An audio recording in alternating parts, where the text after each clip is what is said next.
بسم اللہ الرحمن الرحیم۔ درباری ٹی وی پر آپ سب کو خوش آمدید کہتے ہیں۔ میں غم سے نڈال بیٹھی تھی۔ میری بڑی بہن کی اچانک موت ہو گئی تھی۔ سال بھر پہلے ہی ہم نے اس کی بہت ارمانوں سے شادی کی تھی۔ کبھی سوچا بھی نہیں تھا کہ وہ ہنستی مسکراتی لڑکی اس طرح چھوٹی عمر میں اچانک مر جائے گی۔ ہم تو خوشخبری کا انتظار کر رہے تھے۔ میرا بانجا پیدا ہونے والا تھا۔ گھر میں بچے کی آمد کی تیاریاں جاری تھیں۔ ہمارے گھر میں آنے والا وہ پہلا بچہ تھا، اس لیے ہم بہت پرجوش تھے۔ میرے والدین نے بچے کے لیے بہت خریداری کی تھی۔ میری بہن کو گھر لانے کا سوچ لیا تھا، اس کے لیے میں نے ایک پورا کمرہ سجایا ہوا تھا، مگر میں نہیں جانتی تھی کہ میری پیاری بہن اپنی آخری نشانی ہمارے حوالے کرتے ہی خود ہمیشہ کے لیے آنکھیں بند کر لے گی۔ ایک روز پہلے میری بہن کو اسپتال لایا گیا تھا۔ میں انتظار کر رہی تھی کہ کب فون کر کے مجھے بتایا جائے گا۔ میں خالہ بن چکی ہوں، مگر رات ہو گئی، کوئی فون نہیں آیا۔ میرے ماں باپ بھی اسپتال گئے ہوئے تھے۔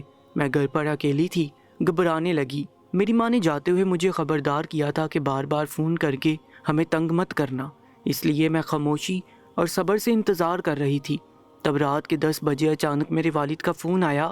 ان کی آواز بھیگ رہی تھی۔ مجھ سے کہنے لگے، گھر کا دروازہ کھلا رکھنا، ہم کچھ ہی دیر میں پہنچ رہے ہیں۔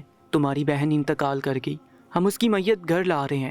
یہ خبر مجھ پر بجلی بن کر گری تھی۔ میں چیخ چیخ کر رونے لگی۔ میرے والد اس کے علاوہ کوئی بات نہیں کر پائے تھے۔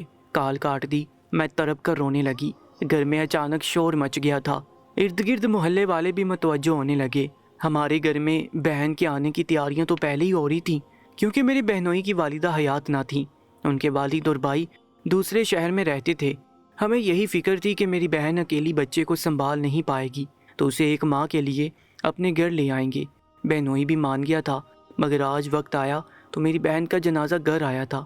ماں نے روتے ہوئے بتایا اس کا بلڈ پریشر نارمل نہیں ہو رہا۔ ڈاکٹر بہت کوشش کر رہے، مگر وہ بیٹا پیدا کرتے ہی مر گئی۔ میں زیادہ تفصیلات نہیں جانتی تھی، مگر اتنا اندازہ تھا پچھلے کچھ ماہ سے میری بہن بہت مشکل کا شکار تھی۔ میں اکثر اپنی ماں اور بہن کی باتیں سنتی تھی۔ ڈاکٹر میری بہن کو نہ جانے کیسی کیسی ہدایات کا بولتی تھی۔ میری بہن کمزور اور کم عمر تھی، مگر میرا بہنوئی اس کا بالکل خیال نہیں رکھتا تھا۔ ڈاکٹر نے پہلے ہی خدشہ ظاہر کیا تھا کہ شاید ماں یا بچے میں سے کوئی ایک بچے گا، یا شاید دونوں ہی بچ نہ پائیں۔ یہ بات مجھے میری بہن کی موت کے بعد پتہ چلی تھی۔ میں بالکل نہیں جانتی تھی کہ میری بہن کی زندگی کو خطرہ تھا، اور میرا بہنوئی پھر بھی لاپرواہی سے وقت گزارتا رہا تھا۔ میری بہن اپنے شوہر کی شکایت کرتی تو میری ماں ڈپٹ کر خاموش کروا دیتی کہ شوہر ہے، اس کا تم پر حق ہے، انکاری ہو کر گناہ گار مت ہوا کرو۔ میری بہن خاموش ہو جاتی تھی، مگر مجھے اچھا نہیں لگتا تھا۔ نہ جانے میرے ماں باپ نے کیوں نہیں دھیان دیا کہ ان کی معصوم بیٹی اس مرد کا حق ادا کرتی، اس کا گھر سنبھالتی تھک رہی تھی۔ میری بہن کا جنازہ اٹھا تو میں بےتاب سی رونے لگی۔ اس کا معصوم بچہ میری گود میں پڑا بھوک سے بلک رہا تھا۔ میری ماں نیم بے ہوشی سے میری بہن کے لیے روتی جا رہی تھی۔ میں تب بمشکل 15 برس کی تھی، مگر گود میں بانجا آیا تو میں جیسے ایک لمحے میں سمجھدار ہو گئی۔ بہن کے جنازے کے بعد میں نے اپنے بانجے کو سنبھالا، اسے پیار کے ساتھ سہلاتی خاموش کروانے لگی۔ گھر آئے رشتہ داروں میں سے ایک نے ترس کھا کر اپنے بچے کا فیڈر دے دیا۔ میں نے دودھ بنا کر اپنے بانجے کو پلایا اور اسے سکون سے سلا دیا۔ کسی کے بھی کہے بغیر میں نے بچے کی ذمہ داری اپنے سر لے لی تھی۔ میں نے بہن کی محبت میں ایسا کیا تھا، مگر میں نہیں جانتی تھی میری یہ حرکت میرے لیے وبال جان بننے والی تھی۔ میں تو اپنی ماں کو پریشان نہیں کرنا چاہتی تھی، اس لیے اپنی بہن کے بچے کو سینے سے لگا کر اسے اپنے پاس سلانے لگی۔ مگر میری یہ حرکت اور پرواہ میری بہنوں کی نظر میں آ گئی تھی۔ وہ میری فکر کے کچھ اور ہی معنی لینے لگے۔ ابھی میری بہن کی وفات کو 4-5 دن گزرے تھے کہ مہمانوں کے جاتے ہی میرے بہنوئی نے ہمارے گھر آ کر نیا شوشہ چھوڑ دیا۔ کہنے لگا، میں اپنے بچے کے بغیر نہیں رہ سکتا، اور اب میرے بچے کو آپ کی بیٹی نے اپنا عادی کر لیا ہے۔ مناسب یہی رہے گا، بچے پر کوئی اور ستیلی ماں لانے سے اچھا ہے اس کی اپنی خالہ اسے سنبھالے، پیار کرے۔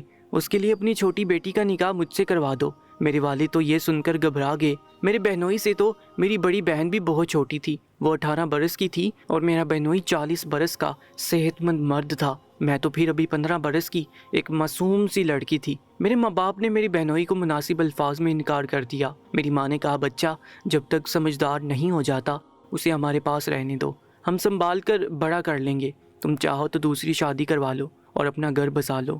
مگر میرا بہنوئی بگڑ گیا، بولا ماں تو اس کی مر گئی ہے، اب اگر باپ بھی اسے چھوڑ کر اپنی نئی زندگی بسا لے گا تو بچے کی شخصیت پر بھلا کیا اثر پڑے گا، اوپر والے لوگ بھی باتیں بنائیں گے۔ وہ کچھ سننے کو تیار نہیں ہوا، بچے کو اپنے ساتھ لے جانے کی ضد کرنے لگا۔ ہم بہن کی آخری نشانی کو کھونا نہیں چاہتے تھے، مگر میرے والدین کے سمجھانے پر میرے بہنوئی کی ضد ختم ہوئی۔ میرے والد نے کہا تمہاری بات ٹھیک ہے، مگر میری بیٹی ابھی بڑی معصوم ہے، اس کی شادی کے بارے میں ہم نے ابھی نہیں سوچا۔ میرے والد کے سمجھانے پر میرا بہنوئی وقتی طور پر خاموش ہو گیا۔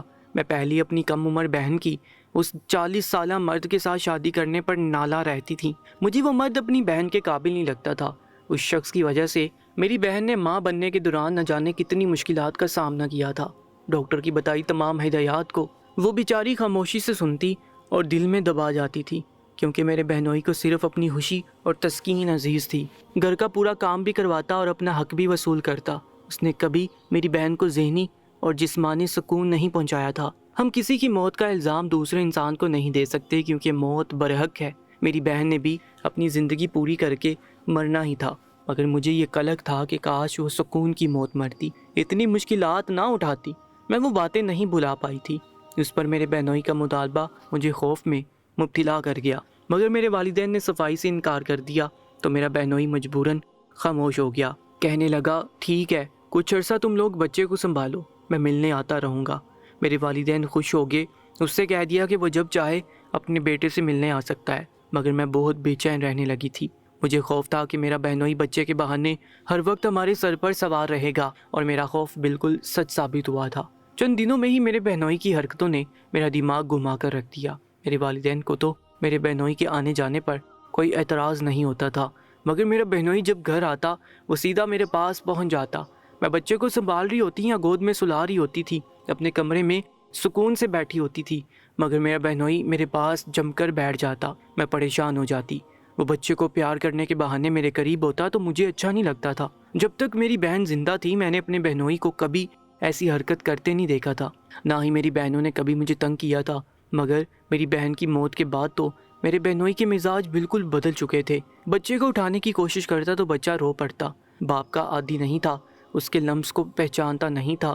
بچے کو بہلا کر اپنا عادی کرنے کی بجائے میرا بہنوئی بچے کا بہانہ کر کے میرے قریب کتنی دیر بیٹھا رہتا اور ہنسی مذاق میں میرے ساتھ الٹی سیدھی باتیں کرتا۔ میں پریشان ہوتی تو میرے والدین مجھے سمجھانے لگتے کہ بہنوئی کے سامنے بیزاری کا اظہار مت کیا کرو، بچے کا وہ باپ ہے، اس کا حق ہے، وہ جب چاہے بچے سے ملنے آ سکتا ہے، یہ اس کا احسان ہے کہ خود بچے سے دور ہے اور ہمیں اپنا بیٹا دے رکھا ہے۔ میں خاموش ہو جاتی تھی۔ میرے بہنوئی کو بڑھاوا دینے والے میرے والدین ہی تھے۔ ان کی احسان مندی کی وجہ سے میرا بہنوئی جب چاہتا میرے کمرے میں چلا آتا۔ میرا سونا بیٹھنا محال ہو گیا تھا، کوئی پرائیویسی نہیں رہی تھی۔ میں اس بات پر غصے کا اظہار کرتی تو میری ماں الٹا مجھے ڈانٹنے لگتی۔ وہ تمہارا بہنوئی ہے، بچے کا باپ ہے، ظاہر ہے بچے سے ملنے تو آئے گا، تمہارا قصور ہے، تم نے بچے کو اپنا اتنا عادی کر لیا ہے کہ وہ ہمارے پاس بھی نہیں آتا۔ باپ بھی ترس کر رہ گیا ہے۔ اپنی ماں کی ناراضگی پر مجھے خاموشی اختیار کرنا پڑتی تھی۔ میں اپنی ماں کو سمجھا نہیں پاتی تھی کہ مجھے اپنے بہنوئی کی نظریں اچھی نہیں لگتی۔ اس کے تیور بدلے ہوئے محسوس ہو رہے تھے۔ وہ مجھے بہت عجیب سی نظروں سے گھورتا رہتا تھا، مگر میرے ماں باپ کو یہ سب نظر نہیں آتا تھا۔ میرے ہوش تو تب برے جب ایک شام بانجے کو اچانک بخار ہو گیا۔ میں اپنے امتحانات کی وجہ سے مصروف رہی تھی، اسے وقت نہیں دے پائی۔ پورا ہفتہ اسی حال میں گزر گیا۔ بچہ سارا دن میرے لیے روتا رہتا تھا۔ میری ماں سنبھال نہیں پاتی تھی۔ میں پیپر دے کر فارغ ہوئی تو تب تک میرا بانجا بہت کمزور اور سست ہو گیا تھا۔ ایک شام اسے تیز بخار ہو گیا تھا۔ میں اپنی ماں کی ہدایت پر اسے گھر میں دوا دیتی رہی، مگر آرام نہیں آیا۔ میں گھبرا کر رونے لگی۔ میرے والد کام پر تھے۔ میری ماں نے بہنوئی کو فون کر کے بلا لیا۔ میرا بہنوئی اسی وقت ہمارے گھر آ گیا۔ بیٹے کو بخار سے جلتے دیکھا تو پریشان ہو گیا۔ گھر میں 10 لوگ ہیں مگر بچے کا علاج نہیں کروا سکتے، بس رکھنے کا ہی شوق تھا۔ میرے بہنوئی نے سرد لہجے میں طنز کیا تو مجھے بہت برا لگا۔ ماں کے اشارے پر میں خاموش رہی۔ بچے کو اسپتال لے جانے لگے تو میری ماں کو تیاری کرتا دیکھ کر میرا بہنوئی یکدم بولا، فرح کو ساتھ بھیجو، بچہ آپ کا عادی نہیں ہے، خواہ بیماری میں روتا رہے گا، ہسپتال تک ہی تو جانا ہے، میں کون سا آپ کی لڑکی کو کھا جاؤں گا۔ میرے بہنوئی نے میرا کہتے ہوئے جتایا تو میری ماں شرمندہ ہو گئی، جبکہ میں اکیلے شام کے وقت بہنوئی کے ساتھ جانے کا سن کر گھبرا گئی۔ میں تھکی ہوئی ہوں، آج آخری پیپر دے کر آئی ہوں، ہسپتال میں رات رکنا پڑا تو کیا کروں گی۔ میں نے بہانہ بنانے کی کوشش کی، مگر میری ماں اس وقت میرے بہنوئی سے کوئی بحث نہیں کرنا چاہتی تھی۔ انہیں ہر وقت خوف رہتا تھا غصے میں میرا بہنوئی بچہ چھین کر ہم سے قطع تعلق نہ کر لے۔ اس وقت بھی مجھے میری ماں نے چپ کروا دیا، ابھی بحث مت کرو، بچے کی حالت کا سوچو، تمہارا بانجا ہے، تمہیں بھی پیارا ہے، وہ بخار سے جل رہا ہے، تمہیں نخرے سوج رہے ہیں۔ ماں کے ڈانٹنے پر مجبوراً مجھے چادر اوڑھ کر بہنوئی کے ساتھ جانا پڑا، مگر میرا بہنوئی ہسپتال کی بجائے ہمیں دور دراز کسی کلینک میں لے گیا۔ رات کا وقت ہو چکا تھا، کلینک پر اکا دکا مرد گھوم رہے تھے۔ میں اس عجیب کلینک پر جا کر مزید گھبراہٹ کا شکار ہونے لگی۔ میرا بہنوئی مجھے اور میرے بانجے کو لے کر ایک کمرے میں داخل ہوا۔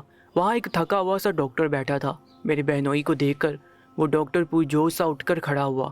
میں پریشان سی بانجے کو اٹھا کر کھڑی تھی۔ وہ ڈاکٹر میرے بہنوئی کا دوست تھا۔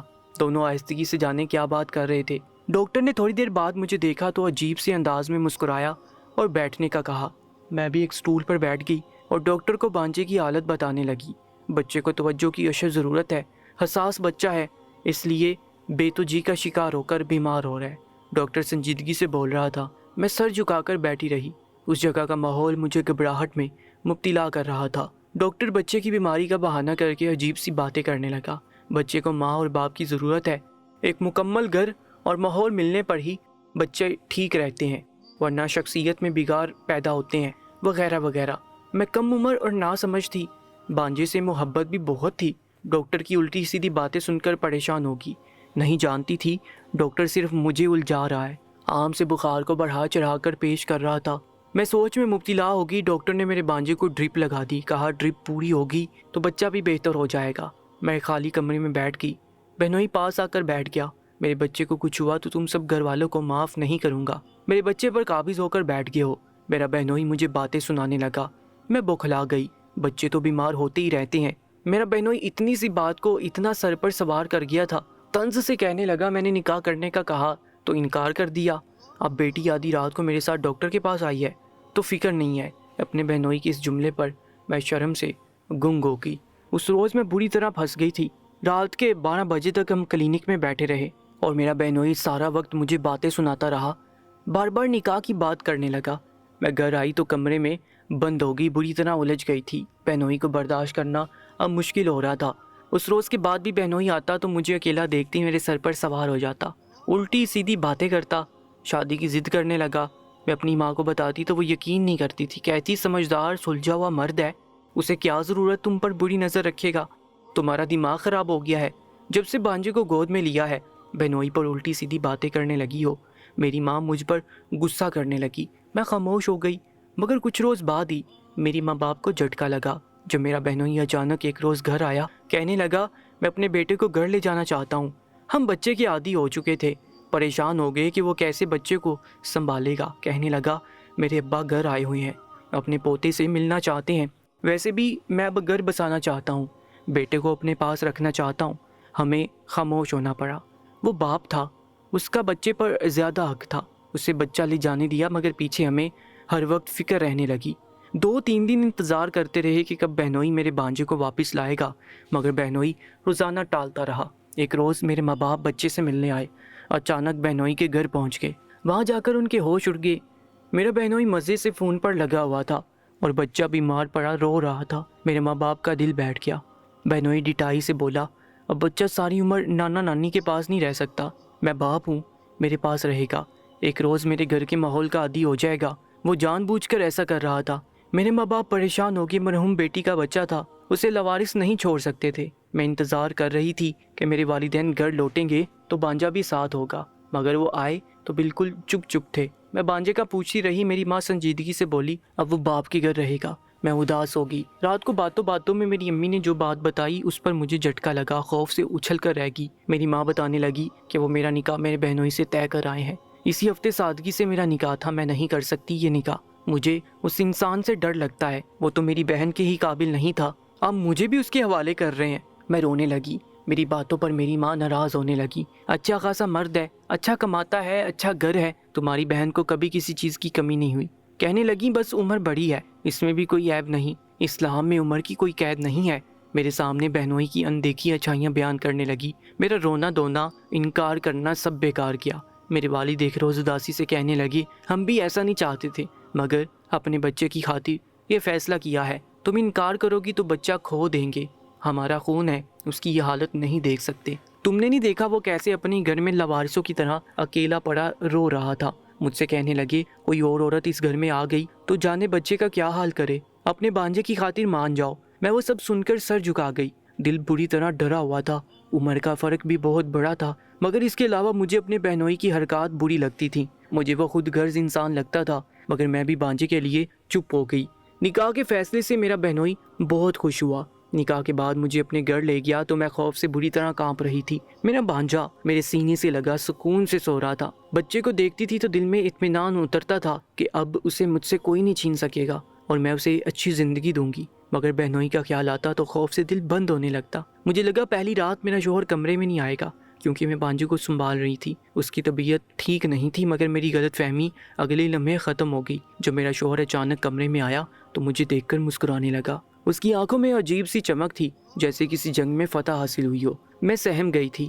پہلے تو چھپ جایا کرتی تھی، مگر اب اسی کے گھر میں بیوی بن کر آ چکی تھی۔ فرار ممکن نہیں تھی۔ ماں نے رخصت کرتے ہوئے سمجھایا تھا کہ اب وہ میرا شوہر ہے، اس کے بارے میں کوئی غلط باتیں نہ سوچو، وہ جیسا کہے ویسا کرو، اور سب سے ضروری بات یہ سمجھائی کہ اسے خوش رکھو۔ میری ماں ہر وقت بولتی تھی تمہاری بہن اپنے شوہر کو خوش نہیں رکھ پائی تھی، اب تم اس کا دل ضرور جیتنا۔ مجھے حیرت ہوتی تھی، میری کم عمر بہن نہ صرف خوبصورت تھی بلکہ بہت کم گو اور معصوم سی لڑکی تھی۔ اگر وہ شخص اس سے خوش نہیں تھا تو وہ مجھ سے کیسے خوش ہو سکتا تھا؟ میں سچ کبھی نہیں جان پائی تھی۔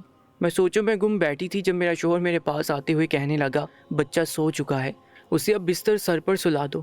میں نے گھبرا کر کہا کہ اس کی طبیعت ٹھیک نہیں ہے، نیچے سلایا تو جاگ جائے گا، آج کی رات اس کا خیال رکھنا پڑے گا۔ میں صرف بہانہ بنا رہی تھی۔ اپنی ماں کے لاکھ سمجھانے کے باوجود میرے دل میں اپنے شوہر کی جگہ نہیں بن رہی تھی۔ مگر میرے شوہر نے اچانک ایسی حرکت کی کہ میرے چھکے چھوٹ گئے۔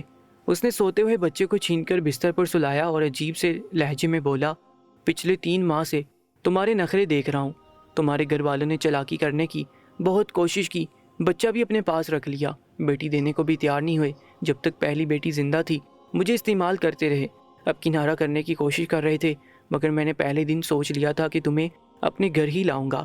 میں شوہر کے منہ سے ایسی باتیں سن کر مزید گھبرا گئی، نہ جانے وہ کس بات کا حوالہ دے رہا تھا۔ اس کی بات مجھے سمجھ نہیں آئی تھی۔ میں نہیں جانتی تھی کہ پچھلے 3 ماہ سے میرا بہنوئی صرف اپنی ضد پوری کرنے کے لیے مسلسل ڈرامے کر رہا تھا۔ مجھے اس رات سمجھ آیا کہ ڈاکٹر کی باتیں اور اب میرے بہنوئی کا بہانے سے بچے کو اپنے گھر لے جانا سب صرف ایک چال تھی۔ وہ ہم پر دباؤ ڈالنا چاہتا تھا تاکہ میرے گھر والے میرا نکاح میرے بہنوئی سے کر دیں۔ اس کی کوشش کامیاب ہوئی۔ میں گھبرائی ہوئی تھی، مگر اپنے آپ کو پرسکون رکھنے کی پوری کوشش کرنے لگی۔ میں نے سوچا شاید مجھے غلط فہمی ہوئی ہو اور میرا شوہر اتنا برا انسان نہیں ہوگا، مگر میرے شوہر نے میرا خوف سچ ثابت کیا تھا۔ وہ بالکل ویسا ہی تھا جیسا میری بہن بتاتی تھی، خود غرض انسان تھا جسے اپنی خوشی اور اپنا سکون عزیز تھا۔ میرے شوہر نے تب اچانک ایسا جملہ کہا جسے سن کر میں ہکا بکا رہ گئی تھی۔ خوف سے ساکت نظروں سے اپنے شوہر کو دیکھنے لگی۔ مجھ پر اس نے ایسی حقیقت کا انکشاف کیا تھا جس کے بعد میرا دل چاہا کہ میں اس انسان کا منہ نوچ لوں، مگر میں کمزور تھی، اس کا مقابلہ نہیں کر پاتی۔ اس رات میرے شوہر نے میرے خوف اور پریشانی کا کسی بھی خاطر میں لائے بغیر زبردستی مجھ سے اپنا حق وصول کیا۔ اس کا انداز ایک لمحے میں مجھ پر اس کی حقیقت واضح کر گیا تھا۔ اسے نہ بچے کی پرواہ تھی، نہ گھر بسانے کا خیال تھا، اسے صرف مجھ پر دسترس حاصل کرنا تھی، اور وہ اس میں کامیاب ہوا تھا۔ میں خوفزدہ سی روتی رہی تھی، مگر اسے میری پرواہ نہیں ہوئی تھی۔ اگلے روز میری ماں مجھ سے ملنے آئی تو گھبرائی ہوئی سی سوال کرنے لگی، مگر میری ویران آنکھیں میری ماں پر سب واضح کر گئی تھی کہ اس شادی میں میری خوشی شامل نہیں تھی، اور نہ ہی میرے شوہر کو مجھے خوش رکھنے میں کوئی دلچسپی تھی۔ وہ تو صرف مجھے اپنا کھلونا بنا کر لایا تھا۔ میں نے اپنی ماں کو اپنے شوہر کی حقیقت بتانے کی کوشش کی، مگر مجھے موقع نہیں ملا۔ میرا شوہر تمام وقت میرے سر پر سوار رہا۔ میں نے سوچا چند روز کے لیے گھر جا کر اطمینان سے اپنے ماں باپ کو سب بتاؤں گی، مگر میرا شوہر اس معاملے میں بہت ہوشیار ثابت ہوا تھا۔ سادگی سے ولیمہ کرنے کے بعد میں نے عملی زندگی میں قدم رکھا۔ میرے شوہر نے پورے گھر کی ذمہ داریاں میرے نازک کندھوں پر لاد دی۔ میں ماں باپ کے گھر جانے کا بولتی تو صاف منع کر دیتا۔ میں جو اپنی بہن کی زندگی کو لے کر پریشان رہتی تھی، اپنی زندگی بہن سے بھی کہیں زیادہ مشکل ہو چکی تھی۔ میرا شوہر اپنی نگرانی میں مجھے تھوڑی دیر کے لیے میرے ماں باپ کے گھر لے جاتا اور پھر جلدی واپس لے آتا۔ مجھے کبھی ایک رات بھی میرے ماں باپ کے گھر رکنے کی اجازت نہیں دیتا تھا۔ میں تھک چکی تھی، خوف کا شکار رہنے لگی، اپنے ماں باپ کو سچ بتانا چاہتی تھی، مگر مجھے موقع نہیں مل رہا تھا۔ ایک روز شوہر اچانک گھر آیا تو پریشان تھا۔ میرے سسر کی طبیعت بہت زیادہ خراب ہو گئی تھی۔ شوہر کو جلدی میں اپنے باپ کے پاس جانا پڑا۔ مجبوراً اس نے مجھے اور بیٹے کو میرے ماں باپ کے گھر چھوڑا اور خود دوسرے شہر چلا گیا۔ میں نے موقع سے فائدہ اٹھا کر اسی رات اپنے ماں باپ کو روتے ہوئے شوہر کی حقیقت بتائی۔ اس مرد نے میری معصوم بہن پر زندگی اتنی تنگ کر دی تھی کہ وہ آخری دنوں میں خود اپنی جان لینے کی کوشش کرتی رہی۔ میں نے اپنے ماں باپ کو بتا دیا۔ میرے شوہر نے کہا تھا کہ میری بہن خود اس سال کو پہنچی اور بچہ پیدا کرتے ہی مر گئی، وہ جینا ہی نہیں چاہتی تھی۔ مجھ سے کہنے لگا، اس بہن نے تو میرا سکون برباد کر دیا تھا، اب تم ایسی ویسی کوئی حرکت مت کرنا۔ مجھے تب اپنے شوہر سے شدید نفرت ہوتی تھی۔ چند دنوں میں ہی میں نے محسوس کیا تھا میرے شوہر کو اپنے بچے میں بھی کوئی دلچسپی نہیں تھی۔ عجیب خود غرض سا انسان تھا جسے صرف اپنا آپ اچھا لگتا تھا۔ وہ ایک بہن کو مار کر اب دوسری کی زندگی تباہ کرنا چاہتا تھا، اور میرے والدین بے خبری میں مجھے بھی اس کے حوالے کر دیا تھا۔ میں سب بتا کر بری طرح رو رہی تھی، جبکہ میرے ماں باپ سب سن کر بھی خاموشی سے سر جھکا کر بیٹھے رہے۔ مجھے حیرت ہوئی تھی، وہ اپنی بیٹی کی موت کا سن کر بھی چپ تھے۔ مجھے لگا تھا نفرت اور غصے سے پاگل ہو جائیں گے اور میری طلاق کروا دیں گے، مگر ان کا رویہ بہت عجیب لگ رہا تھا۔ میں الجھ سی گئی۔ تب شوہر کی باتیں یاد آئی تھیں۔ وہ ہر وقت ایک ہی بات جتاتا تھا کہ میرے ماں باپ نے اسے استعمال کیا تھا، اس نے احسان کیا تھا میرے ماں باپ پر۔ میں پہلی بار سوچنے پر مجبور ہوئی کہ وہ کس احسان کی بات کرتا تھا۔ میں نے حیرت سے سوال کیا تو میری ماں نے اداسی سے بولتے ہوئے مجھے میری بہن کے بارے میں جو بات بتائی وہ میری بولتی بند کروا گئی تھی۔ میری ماں نے بتایا کہ میری بہن کی جب شادی تیار ہو چکی تھی، تب ایک روز بازار سے آتے ہوئے میری ماں اور بہن کو کچھ ڈاکوؤں نے ویران جگہ پر روک لیا تھا۔ تب ساز و سامان لوٹنے کے بعد ان ڈاکوؤں نے میری بہن کی بھی عصمت دری کی۔ میری ماں تب جیسے تیسے میری بہن کو گھر لے آئی، وہ کسی کے قابل نہیں رہی تھی۔ میرے بہنوئی کو خبر ہوئی تو وہ شادی سے انکار کر دیا۔ وہ استعمال ہو چکی لڑکی کو نہیں اپنانا چاہتا تھا، مگر میرے ماں باپ نے پاؤں پکڑ کر اسے منایا تو وہ ہماری عزت کی خاطر خاموش ہو گیا۔ شادی تو کر لی، مگر میری بہن اس حادثے کو بھول نہیں پائی تھی، اپنے شوہر کو خوش نہیں رکھ پائی۔ پھر اسے ماں بننے کی خبر ملی تو گھبرا گئی، اسے خوف تھا بچہ ناجائز ہوگا۔ میری بہن اسی پریشانی کا شکار رہ کر اپنی جان لینے کی کوشش کرتی تھی۔ میں سب جان کر ساکت رہ گئی۔ میں بہن کی شادی پر بھی اسکول جاتی تھی، امتحانات قریب تھے، چھوٹی بھی تھی، لاپرواہ بھی تھی۔ گھر میں کیا چل رہا تھا مجھے کبھی خبر نہیں ہوئی۔ سچ جاننے بغیر اپنے شوہر سے نفرت کرتی رہی، جبکہ غلطی نہ میرے شوہر کی تھی نہ میری بہن کی تھی۔ میری ماں روتے ہوئے بولی کہ ہم بھی نہیں جانتے بچہ تمہارے شوہر کا ہے یا ناجائز ہے، اس شخص کی مہربانی ہے کہ اس نے بچے کو اپنا نام دیا ہوا ہے۔ وہ تمہاری بہن پر کبھی کبھی اپنا غصہ اتار لیتا تھا کیونکہ تمہاری بہن نارمل نہیں ہو پائی تھی۔ میری ماں کہنے لگی تم اب اپنے شوہر کا خیال رکھنا، اس کا مزاج تلخ ہے مگر وہ برا انسان نہیں ہے، اس نے واقعی ہماری بیٹی کو عزت سے بیاہ کر ہم پر احسان کیا تھا۔ میری ساری غلط فہمی دور ہو گئی، شوہر پر غصہ ختم ہوا تو احساس ہوا ناسمجھی اور ادھوری باتوں کو سن کر میں غلط فہمی کا شکار ہو گئی تھی۔ سسر کی طبیعت سنبھلی تو شوہر واپس لوٹ آیا۔ میں اس کے کہے بنا گھر جانے کے لیے تیار ہو گئی۔ وہ میری تبدیلی پر حیران ہوا مگر کچھ کہا نہیں تھا۔ اس روز کے بعد میں نے اپنا رویہ بدلا تو شوہر کا بھی مزاج بدل گیا۔ میری شادی کو اب 4 سال ہو گئے ہیں، اب مجھے شوہر سے کوئی گلہ نہیں رہا۔ دوستو، روزانہ ایک نئی سچی کہانی سننے کے لیے چینل کو سبسکرائب کر کے ساتھ موجود بیل آئیکن پر بھی کلک کر لیجیے گا۔ آج کی یہ کہانی آپ کو کیسی لگی؟ کمنٹ سیکشن میں اپنی قیمتی رائے سے ضرور آگاہ کیجیے گا۔ اپنا بہت زیادہ خیال رکھا کریں۔ انشاءاللہ ملاقات ہوگی ایک نئی کہانی کے ساتھ، تب تک کے لیے اللہ نگہبان۔